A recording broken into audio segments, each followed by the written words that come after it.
Hello welcome to కిరాక్ port channel. So గౌతమ్కి సంబంధించి ఆయన ఎలాంటి స్ట్రాటజీ ప్లే చేస్తాడు, ఎలాంటి కన్నింగ్ అంటే మాస్క్ వేసుకొని నిఖిల్ ఆడుతున్నాను అంటారు కదా, అసలు మాస్క్ వేసుకొని ఆడేది గౌతమ్. అసలు సేఫ్ గేమర్ గౌతమ్. ఇది నేను అనే మాట కాదు, తేజ అనే మాటలే. ఆయన మాటలలో ఉన్న అర్థం ఇదే. అంటే ఇన్ని రోజులు గౌతమ్ దగ్గర మిస్టేక్స్ ఉన్నా కూడా తేజ అండ్ ర్యాట్ గ్రూప్ వాళ్ళు, అంటే ర్యాట్ గ్రూప్ వాళ్ళు ఎవరు కూడా క్వశ్చన్ చేయలేదు. ఎందుకంటే వాళ్ళకు గౌతమ్ వాళ్ళు ఎక్కడ అన్యాయం జరగలేదు కాబట్టి, వాళ్ళకు సపోర్ట్గా మాట్లాడారు కాబట్టి ఎక్కడ వాళ్ళు క్వశ్చన్ చేయలేదు. వన్స్ తేజని second time ticket to finale task ఆడనివ్వనందుకు, అంటే ఐ మీన్ గౌతమ్ సెలెక్ట్ చేయనందుకు మొత్తం బయట చెప్పేస్తున్నాడు తేజ. గౌతమ్ కోసం గౌతమ్ స్ట్రాటజీ ఎలా ఉంటుంది, ఎవరిని ఎందుకు సెలెక్ట్ చేసుకున్నాడు, క్లియర్ కట్గా చెప్పేస్తున్నాడు. నాకు గౌతమ్ కన్నింగ్ ప్లాన్ తెలుసు, గౌతమ్ సేఫ్ గేమ్ ఎలా ఆడుతాడో నాకు తెలుసు. ఇప్పుడు అంటే అతను ఏం చెప్తున్నాడంటే, తేజ నన్ను సెలెక్ట్ చేసుకుంటే చూసే ఆడియన్స్ వల్ల ఆయనకి ఏం మైలేజ్ రాదు, ఓటింగ్ పర్సెంటేజ్ కూడా. కానీ ప్రేరణ సెలెక్ట్ చేసుకుంటే నామినేషన్లో ప్రేరణ వర్సెస్ గౌతమ్ జరిగినా కూడా, అరే చూసావా గౌతమ్కి ప్రేరణకి అంత జరిగినా కూడా మనోడు అవేం పట్టించుకోకుండా గేమ్ చూసి ప్రేరణకు సపోర్ట్ చేశాడని చెప్పి ఆయనకు మైలేజ్ వస్తుంది. ఆ రీజన్తో ఆయన సెలెక్ట్ చేసుకునే తప్ప ఆమె మీద ఏదో అంటే ఆమెను సెలెక్ట్ చేసుకోవడం కాదు. నన్ను సెలెక్ట్ చేసుకుంటే అతనికి వచ్చేది ఏం లేదు కాబట్టి గౌతమ్ నన్ను సెలెక్ట్ చేసుకోలేదు. ఈ టైప్ ఆఫ్ గేమే గౌతమ్ ఆడుతున్నాడు. వచ్చినప్పటి నుంచి అదే జరుగుతుంది. మన మీద ఎవరి మీద ప్రేమతో ఆయన మనం సెలెక్ట్ చేసుకోవట్లేదు, మనల్ని సపోర్ట్ చేయడం వల్ల ఆయనకు బూస్టప్ వస్తుంది కాబట్టి చేస్తున్నాడు అని చెప్పి క్లియర్ కట్గా అవినాష్కి చెప్పేస్తున్నాడు. నెక్స్ట్ కనుక నామినేషన్ పాయింట్స్ ఉంటే కనుక, నెక్స్ట్ వీక్ కనుక నామినేషన్ ఉంటే నేను క్లియర్గా విత్ పాయింట్స్ చెప్తాను అని అవినాష్కు మొత్తం చెప్పేస్తున్నాడు. మరి ఇదే తేజ ఇన్ని రోజుల నుంచి ఎందుకు మూగబోయిండు? అంటే ఇన్ని రోజుల నుంచి ఇవన్నీ తెలిసి ఆయనకి ఎందుకు మాట్లాడలేదు అంటే, గౌతమ్ని టాప్ 5లో పెట్టారు, గౌతమ్కి సేవ్ అవుతున్నాడు కాబట్టి మాట్లాడితే మనం ఎక్కడ నెగిటివ్ అయిపోతాం అని చెప్పి ఉద్దేశంతోనే మాట్లాడలేదు. సో అంటే గౌతమ్ దగ్గర ఫ్లాస్ ఉన్నాయి, వాళ్ళు ఒప్పుకుంటున్నారు కూడా. ఇదే కదా నిఖిల్, ప్రేరణ, పృథ్వీ, నబిల్, విష్ణుప్రియ ఫస్ట్ నుంచి మొత్తుకుంటుంది. మరి ఇప్పుడు ఏమైంది? ఎక్కడికి వెళ్ళిపోయిందండి మీ బుద్ధి? అంటే వాళ్ళకి అన్యాయం జరిగినప్పుడు మాత్రం వాళ్ళ వాయిస్ రేజ్ చేస్తారు. ఇప్పుడు నిఖిల్కి వీళ్ళకి అన్యాయం జరిగినప్పుడు వాళ్ళు వాయిస్ రేజ్ చేస్తే వాళ్ళు గ్రూప్ గేమ్ ఆడిరు, వాళ్ళు మన తెలుగు వాళ్ళని నొక్కేస్తున్నారు అని చెప్పి ఎన్ని మాట్లాడినారండి. ఇప్పుడు తేజ అంటున్నాడు గౌతమ్ కోసం. వాళ్ళు వీళ్ళు కాదు, నిన్న మొన్నటి వరకు తేజ గౌతమ్ అనుకునే వాళ్ళు ఇప్పుడు తేజ అని అంత దారుణంగా అంటున్నాడు. ఇప్పుడు దీనికి ఏం సమాధానం చెప్తారు? ఇప్పుడు తేజ బ్యాక్ బిచ్చింగ్ చేసినట్టు కదా, ఇంతసేపు ప్రేరణ గౌతమ్ కోసం బ్యాక్ బిచ్చింగ్ చేసింది, ఆయన ఎలా సేవ్ అవుతున్నా అని చెప్పి బ్యాక్ బిచ్చింగ్ చేసినాను కదా. మరి తేజ నా గౌతమ్ గురించి ఇప్పుడు ఇన్ని పాయింట్స్ చెప్పారు.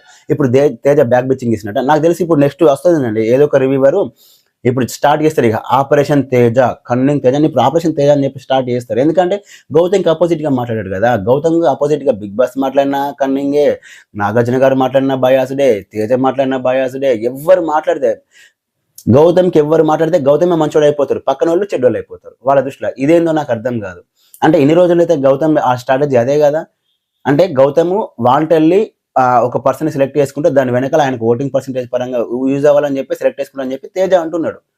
అంటే ఇప్పుడు గౌతమ్ చేసిన పని అదే కదా. That is called safe game కదా, that is called cunning game కదా. మరి అది చెప్తే ఇన్ని రోజులు ఎందుకు పట్టించుకోలేదు? తేజకి ఒక్కసారి సెలెక్ట్ చేసుకోకపోతే అంత బాధ అనిపించి ఇన్ని మాటలు మాట్లాడిండు. కానీ గౌతమ్ ఇన్ని రోజుల నుంచి ఈ ఎవరు ఓజీ క్లాన్ వాళ్ళని మీరు గ్రూప్ గేమ్ ఆడుతున్నారు, నువ్వు తప్పు, నువ్వు రాంగ్, నువ్వు రైట్, ఇది అది అని చెప్పి ఇన్నిసార్లు వాళ్ళని పాయింట్అవుట్ చేసి నామినేషన్లు చేసి వాళ్ళని అన్ని మాట్లాడితే మరి వాళ్ళు ఫ్రస్ట్రేషన్ ఫీల్ అవ్వరా అండి? వాళ్ళు బ్యాక్ సైడ్ వెళ్ళి మాట్లాడారా అండి?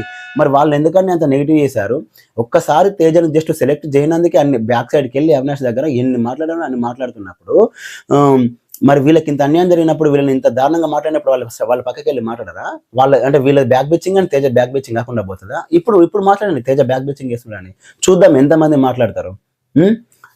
సెలెక్ట్ చేయని వెంటనే తేజ కిచెన్ దగ్గరికి వెళ్ళి అవినాష్ అంటాడు, నాకు గౌతమ్ గాడి గేమ్ ప్లాన్ మొత్తం తెలుసు, వాడు ఏ మైండ్ సెట్ వచ్చాడో, వాడు ఏ గేమ్ ఆడుతాడో నాకు క్లియర్ కట్గా తెలుసు అని క్లియర్గా చెప్పేస్తాడు.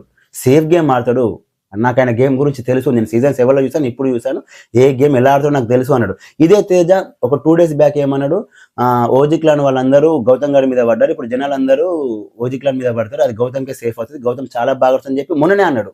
మళ్ళీ వెంటనే ఈ రోజు ఏమంటున్నాడు, గౌతమ్ గేమ్ ప్లాన్ నాకు మొత్తం తెలుసు, టోటల్గా సేఫ్ గేమ్ ఆడుతున్నాడు అన్నాడు. అంటే 2 స్టేట్మెంట్స్ ఆయనే పాస్ చేశాడు. ఇలాంటి 2 స్టేట్మెంట్స్ పాస్ చేసినా, ఇలా బ్యాక్ బిచ్చింగ్ చేసినా ఆ కంటెస్టెంట్కి సంబంధించి ఎంత నెగిటివ్ చేయాలి. ఇఫ్ ఇన్ కేసు అదే కనుక ఎవరైనా ఓజీ క్లాన్ వాళ్ళు చేసి ఉంటే ఎంత దారుణంగా ట్రోల్ చేసేవాళ్ళు, ఇంకా ఎంత దారుణంగా వీడియోలు చేసేవాళ్ళు. చూద్దాం ఇప్పుడు తేజ గురించి ఎంత మాట్లాడతారు. ఎందుకంటే ఒక సోకాల్డ్ రివ్యూవర్ అయితే ఈ ర్యాడ్ బ్యాచ్ని మా వాళ్ళు తోపబ్బా, మా వాళ్ళు అసలు నామినేషన్ పాయింట్స్ డిస్కషన్ చేయరబ్బా, మా వాళ్ళు అసలు బ్యాక్ బిచ్చింగ్ చేయరబ్బా అన్నాడు కదా. ఇప్పుడు దీన్ని నేను ఏమంటారు నెక్స్ట్ నామినేషన్లో ఉంటే నేను నామినేషన్లో విత్ పాయింట్స్తో సహా చెప్తా అన్నాడు. గౌతమ్ సేఫ్ గేమ్ ఆడుతున్నాడు, ఇలా ఆడుతున్నాడు అని చెప్పి బ్యాక్ బిచ్చింగ్ చేస్తున్నాడు. ఇప్పుడు దీనికి ఏమంటారు అబ్బా, దీనికి ఏం సమాధానం చెప్తారు చూడాలి. అంటే మన వీళ్ళు జెన్యున్ రివ్యూ అని చెప్పుకుంటారు, ఇప్పుడు ఏం మాట్లాడతారో చూడాలి.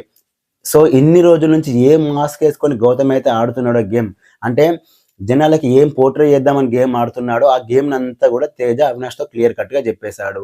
సో ఇంకా కూడా లేదు మా గౌతమ్ జెన్యున్, మా గౌతమ్ సూపర్. ఇక నేను నిఖిల్ సూపర్ డూపర్ అనట్లేదు, ఒకటి గుర్తుపెట్టుకోండి. నిఖిల్ గురించి కూడా ఇవ్వాలి ఎంత మాట్లాడారు. కాకపోతే ఏంటంటే ఇక్కడ పాయింట్ అవుట్ ఓన్లీ నిఖిల్ చేసి గౌతమ్ చేయకుండా గౌతమ్ హీరో చేయాలనుకున్నారు కాబట్టి నేను చెప్తున్నాను, అంత తప్పించి ఇంకేం లేదు. సో ఇప్పుడు తేజ ఇన్ని మాటలు చెప్పాడు కదా, ఇప్పుడు తేజ దానికి రియాక్షన్ ఎలా ఉంటుందో చూడాలి. నేనేమనుకుంటున్నా అంటే ఒకవేళ తేజ కనుక సేవ్ అయితే గౌతమ్ వర్సెస్ తేజ చాలా జరుగుతుంది అనుకుంటున్నా. అండ్ ఈ రోజు కూడా టికెట్ టు ఫినాల్ టాస్క్ సంబంధించి తేజ 4th కంటెండర్ అయ్యాడు. అండ్ గౌతమ్ వర్సెస్ తేజ చాలా జరగబోతుంది అని చెప్పి కూడా ఒక అప్డేట్ వస్తుంది, చూడాలి. ఎందుకంటే తేజతో మాట్లాడడం అంత ఈజీ కాదు, చాలా ప్లేసెస్ లో పాయింట్అవుట్ చేస్తారు, 100% పాయింట్అవుట్ చేస్తారు. ఇద్దరి మధ్య చాలా అంటే చాలా డిబేట్ కూడా జరుగుతుంది. అది ఎవరు ఎలాంటి పాయింట్స్తో లాగ్ చేస్తారో చూడాలి. నాకు తెలిసి అయితే తేజన చాలా లాగ్ చేస్తారు, ఎందుకంటే ఆయనకు టాలెంట్ ఉంది, ఆయన ప్రతిదీ అబ్జర్వ్ చేస్తున్నాడు. నా క్వశ్చన్ ఏంటంటే ప్రతిదీ అబ్జర్వ్ చేసి ప్రతిసారి ఇలా చేస్తున్నప్పుడు నువ్వు ఇన్ని రోజుల నుంచి నామినేషన్ చేసి ఎందుకు చెప్పలేదు గౌతమ్కి? అంటే మీరు ఇక్కడ సేఫ్ గేమ్ ఆడి గ్రూప్ గేమ్ ఆడినట్టే కదా, మీకు నచ్చిన కంటెస్టెంట్ సంబంధించి మీరు నామినేట్ చేయకుండా అవతలను నామినేట్ చేసి అవతలను అన్యాయం చేసినట్టే కదా. మరి ఇన్ని రోజుల నుంచి ఎందుకు మాట్లాడలేదు? మీకు జరిగిన అంటే వీళ్ళకు ఒక అన్యాయం జరిగినప్పుడు వీళ్ళు వాయిస్ రేజ్ చేస్తున్నారు తప్ప రిమైనింగ్ లో ఎక్కడ కూడా జరగలేదు, మనోడు కానీ సైలెంట్ ఉన్నారు. మరి ఇదే అన్యాయం ఓజీ వాళ్ళకి జరిగినప్పుడు ఓజీ వాళ్ళకి క్వశ్చన్ చేస్తే మాత్రం గ్రూప్ గేమ్ ఆడుతుందని చెప్పి ఎలా అంటారు? ఇక్కడ క్లియర్ కట్ గా అర్థమైంది కదా, ర్యాడ్ గ్రూప్ ఒకటి, ఓజీ క్లాన్ గ్రూప్ ఒకటి, మధ్యలో గౌతమ్ ఉన్నట్టు ఉండి వాళ్ళకి సపోర్ట్ చేస్తున్నట్టుగా ఒక సేఫ్ ప్లే ఆడేసి నేను మంచోని, నేను సోలో ప్లేయర్ అని చెప్పి ప్రూవ్ చేయించుకొని ఆడియన్స్కి ఏదో పోర్ట్రే చేద్దామని చెప్పి సర్వైవ్ అయ్యే పర్సన్ ఒకటి గౌతమ్.